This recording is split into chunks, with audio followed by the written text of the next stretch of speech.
Salut tout le monde, alors je vais vous montrer comment démonter le pare-choc arrière sur Citroën AX. Je sais pas comment m'y prendre encore, je sais pas comment c'est monté, donc on va découvrir ensemble. Alors déjà j'ai repéré 2-3 trucs, là il y a des espèces de clips, donc on va voir ce que ça donne. Je vais ouvrir le coffre pour me donner un peu de marge. Faites pas attention au feu manquant, c'est pas du tout nécessaire de les enlever pour ça. Alors, je crois que c'est des clips qui se... Il y a une partie centrale comme ça. Donc il faut essayer de soulever avec un tournevis plat comme ça.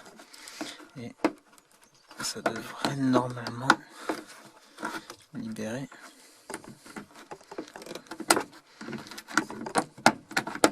Voilà, on arrive à le faire sortir comme ça.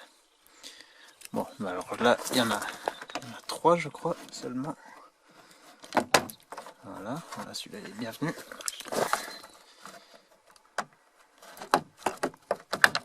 Hop. Pour les remettre, ceux-là après, juste vous appuyez, vous les mettrez comme ça dans le trou. Et en appuyant, ça se reverrouillera dedans, quoi. Voilà, donc là, bon, partie haute, on dirait que c'est bon. J'ai repéré aussi des attaches ici, vous voyez, je crois que c'est du 10, je vais démonter ça. Moi j'ai testé, c'est bien du 10. Par contre, je sais pas s'il faut défaire les deux ou si on peut en défaire qu'un. Donc je vais en défaire que celui du bas pour voir dans un premier temps si ça suffit.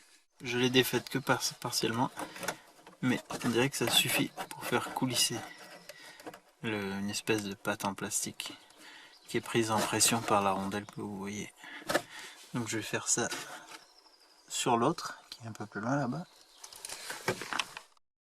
Voilà, c'est fait. Donc là, clairement, il bouge en haut et en bas, mais sur les côtés, j'ai pas encore trouvé comment c'était. Je me demande si c'est pas juste emboîté, mais bon, je veux rien casser, donc je vais enquêter un peu plus.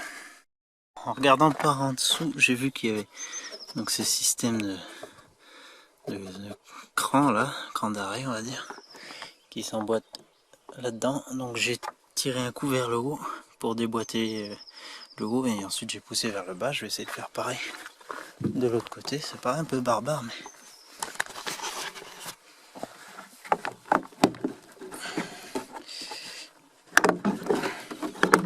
bon voilà.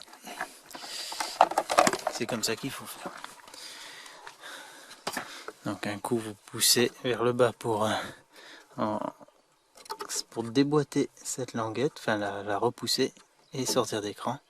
Et après pareil vers le haut, en force pour soulever ça, et ça permet de la sortir. Et voilà le pare-choc qui est vraiment très rudimentaire, quoi. C'est juste une feuille de plastique avec la protection, elle est carrément vissée à la carrosserie. Voilà, bah en tout cas vous savez comment faire maintenant. Et pour le remontage, bah, ça va être très simple, vous le mettez, vous l'alignez ici et vous n'avez plus qu'à pousser, ça va se clipser dessus. Voilà, vous revissez les trucs que vous avez enlevés, les deux vis du bas, en alignant bien les pattes là. Et voilà, le tour est joué. Vous savez faire ça. Il faut surtout pas hésiter à le faire vous-même parce que c'est très simple. Allez, n'oubliez pas, c'est en faisant qu'on fait. Je vous souhaite bon changement de pare-choc et à la prochaine.